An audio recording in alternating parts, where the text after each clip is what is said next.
right, this is your recording for your first quiz, and just going to go through again, not every single problem, but we'll do a lot of them and at least one of each type of problem that you could possibly see on your quiz. So first thing I want to do is look at patterns, which is from Activity 1. So number 2, which was your first problem assigned, you were looking at this table that you see right here, and it asked you to write the second column of the table as a sequence and then to identify the common difference. Well, first of all, hopefully you know that columns are up and down.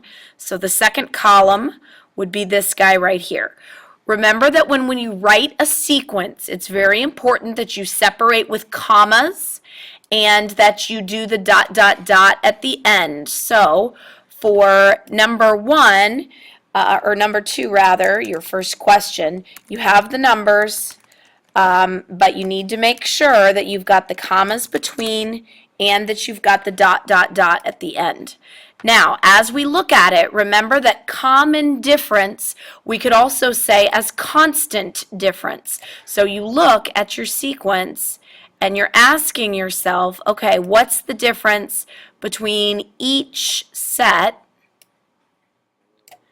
of consecutive numbers? And of course, the difference between 3 and 6 is 3. The difference between 6 and 9 is 3. The difference between 9 and 12, also 3. So that is why I said on the answers that the common difference is 3. All right, number 7 wanted you to determine the perimeter of each of the first 6. So if we look at the figures, Figure 1, we just have to count up the sides essentially. We're assuming that each side is 1, so we can count that 1, 2, 3, 4, 5 for Figure 1. When we move to Figure 2, remember that perimeter is around the outside edge, so you don't count this in the middle. So 1, 2, 3, 4, 5, 6, 7, 8. So if you got 9, that was your mistake, that you counted the middle. We do not want to do that. So Figure 2 had 8. Figure 3, again, don't count the middle here. We need to just count the outside. So if I count this, 1, 2, 3, 4, 5, 6, 7, 8, 9, 10, 11 for Figure 3. And if you want to look to see what the next ones would look like, I did not assign the problem where you had to draw them because I thought they were kind of hard to draw. But hopefully after you saw 5, 8, 11, you would notice the pattern and the common difference and continue it. But if not, I did want to show you what they would look like so you could physically count if you wanted. So that's why on my answer sheet for Figure 4, we said 14. Figure 5 is 17, and Figure 6 is 20. All right, the next one I want to do is number 9. So on number 9, it asked you to use the variable n to write an expression that could be used to determine the perimeter of any figure in the pattern. Remember that in class, we had written out in words kind of a little formula that we use when we have a sequence that has a common difference, and the perimeter sequence does have a common difference. So what we had said in class is the way we write them is we write first term plus, and then we do common difference times n minus 1, where n is the term number. So using this pattern, then we can see that since the perimeter of Figure 1 was 5, that was our first term. So we do 5 plus, the common difference was 3, so I do 3, and then times n minus 1. So that's how I got the answer for number 9. On the answer sheet, I had also written or equivalent, What I mean by that is it's okay if you went ahead and multiplied things out. Like if you distributed your 3 and did 3n minus 3 here, and then you've got your 5, and then you combined your like terms here. So someone, for instance, that had 3n plus 2, that is equivalent. It's the same thing. Even if you left it like this, that would be equivalent. So I listed the first one, but anything that's equivalent to that would be acceptable as well. You would not lose points for that. 8 and 10 are essentially the same type of question. Use your expression to calculate the perimeter of, and then whatever figure. So in number 8 it was 10, in number 10 it was the 50th. So if we look at number 10, we already know that my formula is 5 plus 3 times n minus 1, and if I'm looking at the 50th figure, that means that I want to plug in 50 for n. So when I do that, I get 5 plus 3, oops, typed the wrong thing, 3 times 50 minus 1.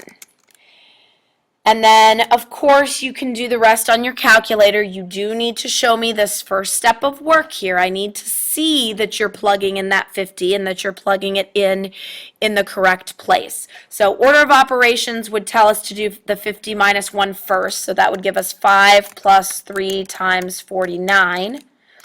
Then 3 times 49 would come next. That's 147, so 5 plus 147 is how I got that final answer of 152. And it does need a label because it asked for the perimeter. So it would be 152 inches there for number 10. 11 and 12 are also both just plug and chug. So on both of those, make sure you showed the initial step like I did here, where you plug in the number they give you in place of the x, and then you just need to simplify it. So when you do that, you should get the answers that I listed on your answer sheet for you. All right, so that pretty much covers what we did in Activity 1. Looking at patterns, writing sequences, identifying common differences, writing expressions for the sequence, and then plugging in given values. So all of those concepts, make sure that you understand them. If you still feel a little iffy on something, go back to your homework problems that I had assigned. You should have, homework back to you. I don't have any of them with me right now. So you can study those. You can go back into the actual sections in the notes and look through those as well if you need to do some more practice. So we're going to move on to Activity 2 now. And the first one that I want to look at is actually number 1. So I'm going to scroll down here. I have to go all the way over to a different page. So Activity 2, practice. All right, and the first question, I wanted to bring it up here since it was multiple choice. Which of the following shows the addition property of equality? So I just wanted to reiterate again that a property of equality means that you are doing that operation on both sides of the equal sign. So in this case, because it's addition property of equality, we're looking for where we added the same thing to both sides. So here in A, we're dividing, so that's eliminated. B, I have an added 2 on the left. I have an added 2 on the right. So that's why the answer is B. Now I can tell you why we can eliminate the other choices. If we look at C, all C is combining like terms. There's an added 2x on the left, but we don't see an equivalent plus 2x on the right side. And properties of equality, again, are only when you do it to both sides. D is an illustration of the distributive property. You're multiplying that 4 times both of the things in the parentheses. So the correct answer there should have been B, and that is why. Okay, the next little group of 2 through 5 was solving equations. So again, I'm not going to go over all of them. I'm going to pick 2 of them to do here. Big ideas. Remember that when we are solving equations, our general steps that we had written down in our notes in class, the first thing that you should always do is simplify each individual side of the equal sign. So this might mean that you have to distribute. This might mean that you should combine some like terms that are on the same side, but you should always simplify the individual sides first. After you do that, then we want to collect all variables on one side of the equal sign and collect constants, which are your plain numbers, on the other. After we've collected variables on one side, constants on the other, then we need to isolate the variable using opposite operations.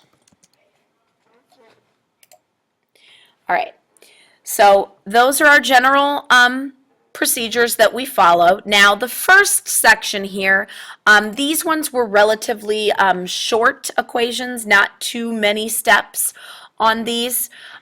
So I'm going to look at number 4 first. So number 4 was 4x minus 5 plus 2x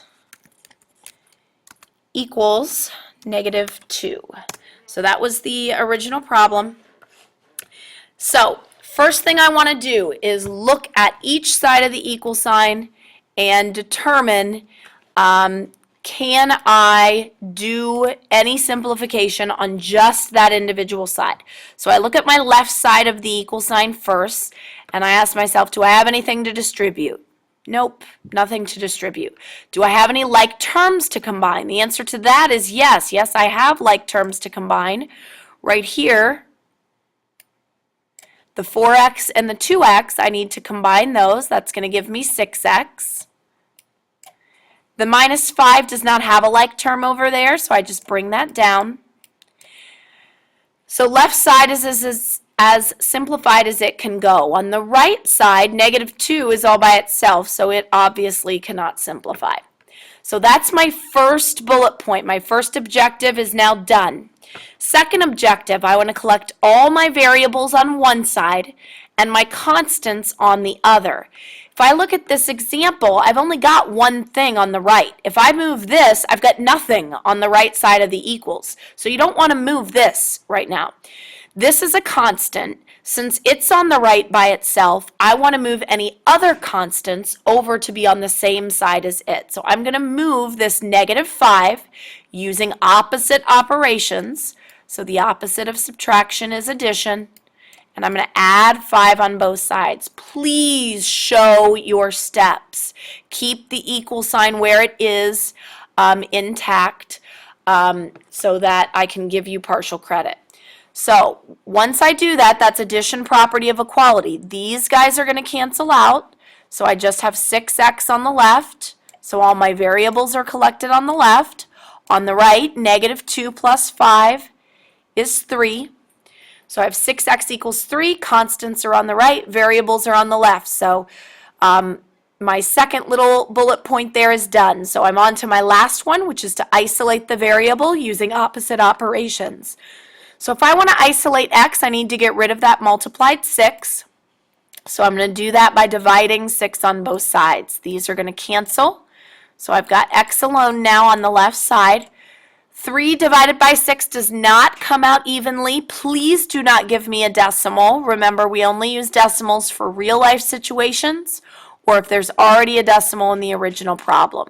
3 over 6 reduces to 1/2. Remember that your calculator can reduce fractions for you if you hit your math button and choose choice 1 and hit enter right after you have the decimal, it will turn the decimal to a fraction. So x equals 1/2 then is our answer there. All right, we're going to do one more from this section, which is number 5. So if I look at number 5, I've got x minus 8 over 3 equals 3. So first thing I need to do is look to see if I can simplify anything on each individual side. If I look at the left, x over 3 doesn't simplify, negative 8 over 3 doesn't simplify, x minus 8 doesn't simplify. So nothing I can do there. Right side, nothing I can do because it's just a constant. So that means I need to start collecting all my variables on one side and my constants on the other. This 3 is a constant. Right now it is divided. I need to undo that division by multiplying by 3 on both sides. So times 3 on both sides. That's going to cancel out the division here on the left and is going to give me x minus 8. On the right side, 3 times 3 is 9. My variable is still not isolated. I need to get rid of this subtracted 8. The opposite of subtraction is addition. So I'll add 8 on both sides. These will cancel out. And I've got x equals 17 because that's what 9 plus 8 is. All right, next section. Writing expressions from word problems. So I'm going to pull up the word problem here so that we can read through it. There it is. So right in here, not number 8, this information right here, says a group of 19 students want to see the show at the planetarium. Tickets cost $11 for each student who is a member of the planetarium's frequent visitor program and $13 for each student who is not a member. Find the total cost of the students, the total cost of the students' tickets is $209. Use this information for items 9 through 16. So, the ones that I assigned you from that section, the first one was number 9, which had asked you to let X represent number of students who are members. So that's what it told you in the information of the problem. It then wants you to write an expression in terms of X for the number of students who are not members. So we need to go back to our information and focus in on what they tell us about the number of students. We don't care about the money or anything right now, just the number of students. So if I look, it says a group of 19 students. And I know of those 19, I could have members and non-members. So if X is the number of members and the total is 19, that means if I take the total, 19, and I take away those who are members, that will represent the number of students who are not members. So that's why 19 minus X was our answer there. The next one, number 10, wanted us to write an equation to determine the value of X, and it did say to explain what each part of your equation represents. The reason why they want you to explain is because this helps you organize your information. So, in number 10, I know that it costs $11 for the students who are members. So I'm writing an equation that's going to represent money because they told me that I'm spending $209. So when we're talking about money, you always take the number of items, in this case people, times the cost per item to get the total cost. So for the members, the number of items is X. That's what I don't know. The cost per item is 11. So I take 11 times X, which of course is just 11X. That's going to be the cost for the members. Now the non-members, I know that the cost for 9 members is 13. Now, I have to multiply that times the number of non-members. That's exactly what we did in number 9. We said an expression for the number of non-members would be 19 minus x. Then we know that if I add the cost for members to the cost for non-members, that should give me the total cost, which they told me was $209. So when you go to explain what each part of your equation means, this, oops, I need to switch back over to the pen, not the text. This is cost for all members, because it's $11 per student that's a member. This right here represents the cost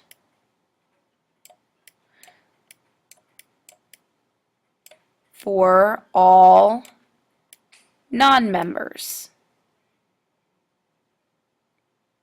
Excuse my handwriting. I forgot my special pen that I usually use to write on this, so I'm having to write it with a mouse. And then this guy, of course, represents the total cost, because there aren't any other categories. Either you're a member or you're a non-member. So if I add the cost for the members to the cost for the non-members, it should give me the total. All right. The next two that asked you to solve, again, I'm not going to go through and do all of these, so I'm not going to solve this one for you, but once you have the correct equation, the steps you should be taking are distribute first, then combine like terms on the left, and then get the x alone. When you do that, you will find that x equals 19. So that means 19 of the students are members. When you go to find non-members, you plug in 19 for x, you get 0. So that's why that answer is the way it is. All right. The next one that I do want to look at is a little bit more complicated of an equation than what's in number 10.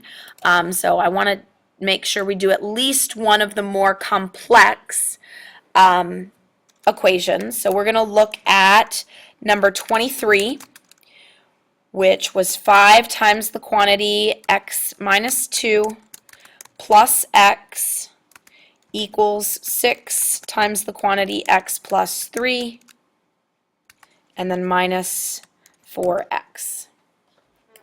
So this is our problem. We need to solve it. Again, we're going to be using these same 3 general objectives. So my first objective here is to simplify the individual sides. So I'm going to look at the left side first, and on the left side I definitely need to do some distributing. So I'm going to multiply the 5 times both of the terms here. So 5 times x is 5x, 5 times negative 2 is negative 10. And then I've still got this plus x on the end there. Now, the left side is still not totally simplified, so I'm going to keep going. I've got like terms here, 5x plus x, which gives me a total of 6x. 10 did not have a like term to go with, so it's going to stay how it is. So I've now completely simplified the left side. Now I need to work on simplifying the right side. So 6x plus 18 when I distribute, minus 4x. Then I'm going to combine these like terms, which gives me 2x plus 18. Now I need to collect all my variables on one side and constants on the other. I have both items on both sides, so it does not matter which side you choose. You can choose to move this 6x over to the right, or you can choose to move this 2x over to the left. So I'm going to move variables first. I'm going to choose to move this one. If you chose the other one, as long as you don't make any computational errors, you should get the same answer. So 6x minus 2x is 4x. So now I've got 4x minus 10 equals 18. Here's a common mistake. I always get people, after you've moved your x's to the left, then you try to move your constant over to the left too. Don't do that. You need to collect constants on the other side. So I need to move this negative 10 by adding. So that's going to give me 4x equals 28. So the only step left to do is isolate the variable, which I can do then by dividing both sides by 4. 28 divided by 4 is 7. So x equals 7 is my solution there. Make sure, I'm not going to solve number 22 because it's not as difficult as 23 is, but I do want to reiterate that number 22, you get a fraction. Please do not give me a decimal. Just reduce the fraction that you get for your answer. All right. Two more that I'm going to do. I'm going to look at number 27A.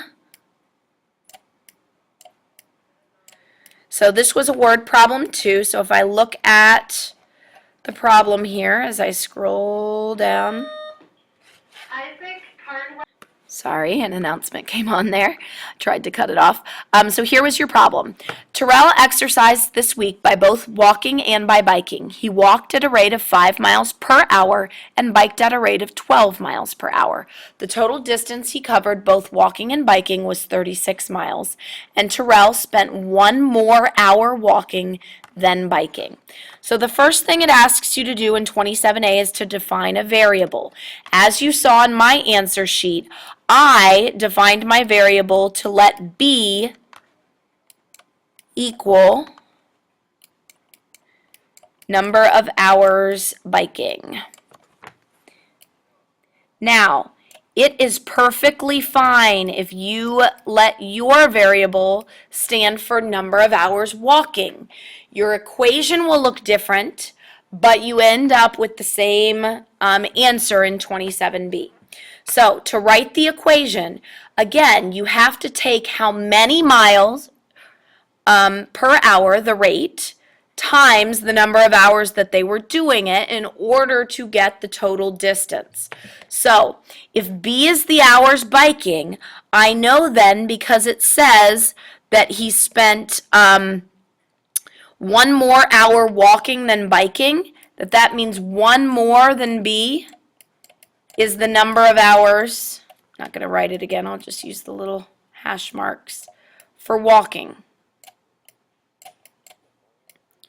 So I need to take the speed for walking, which they said was 4 miles per hour, times the number of hours he walked. Well, it says right up here that that's B plus 1. Then I need to take the rate of biking, which was 12 miles an hour, times the number of hours, which we said is B. So walking plus biking should equal the total distance, which they said was 36. Now I wrote or equivalent, so if you distributed combined like terms, that's fine. I also want to show you over here that if you let your variable stand for the hours spent walking, look that my equation is different here. Because it stands for walking, it'd be the 4 that's just attached to the plain W. Hours biking would be W minus 1 instead of plus 1 like I used, and that would be multiplied times the 12. So this is just as correct as the one I used. So if you did that, that's perfectly fine. B, you just had to solve. Regardless of which equation you used, you should get that hours walking was 3 and hours biking was 2. All right. Almost there. So I'm going to look at, let's see, number 30 for the next one. So number 30 was 6x minus 8x plus 5 equals negative 2 times x plus 2 plus 7. All right, so if I'm solving this, again, following the same steps I have for all of these, the first thing that I need to do is simplify the individual sides. So I've got like terms over here on the left. That's going to give me negative 2x plus 5 on the left side. On the right side, I need to distribute first, which gives me negative 2x minus 4, and then I've still got the plus 7. So that left or right side can still be simplified more. The right side, nothing else I can do, but on the left, I need to combine my negative 4 and my positive 7, which gives me a positive 3. All right, each individual side is simplified. Now I need to collect my variables on one side. So let's say I'm going to move this subtracted 2x by adding it on both sides. When I go to combine my like terms, these cancel, which just leaves me with 5. Over here, these cancel too, which leaves me with a 3. Remember, the difference between no solution and infinitely many solutions is whether the statement you're left with is true or false. 5 equals 3 is false, so that's why this is no solution. In number 28, the reason that it's infinitely many is because you should end up with a statement like 8 equals 8, which is true. So this one happens to be no solution because that is a false statement. So final answer there was no solution. All right, very last one I want to do is the solving a formula. So number 36 is the one I'm going to look at. And number 36 started out as Q equals 1/2 times P plus 15, and it wants us to solve for P. So that means this is not any different than the solutions for other equations, except that there aren't as many like terms to combine. If I want to get P alone, remember my suggestion was to circle what you're trying to get by itself. I'm trying to get P by itself. So I need to move this 15. The 15 is currently added, so that means I'm going to subtract it. These are going to cancel. On the left side, those aren't like terms, so there's nothing I can do there other than write Q minus 15. Over on the right, now I just have 1/2 times P. P is almost alone. I just need to get rid of this 1/2. Remember that we get rid of fractions by multiplying by the reciprocal. So I'm going to multiply by 2/1, which is 2, on both sides. So these are going to cancel, and P is going to be alone on my right-hand side. On the left, be careful. I'm multiplying 2 times the entire left side, which means it needs to be distributed. So 2 times Q is 2Q minus 2 times 15, which is, excuse the horrible handwriting, which is 30. All right, that's it. Make sure you correct all of your work on problems that you missed and study anything that you're having trouble with from your notes and homework. I will see you later.